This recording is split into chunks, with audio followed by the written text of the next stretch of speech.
જેવો ગણો તેવો તમારો પુત્ર જાણી પાળજો.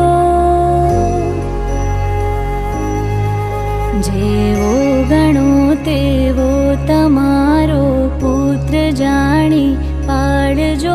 મને પાપના પંથે જતા અધવચથી પાછો વાળજો.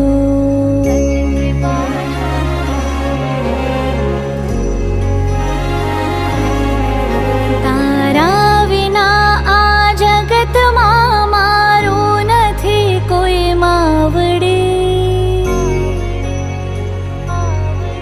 ડૂબતો બચાવા બાળને સિંહે ચડી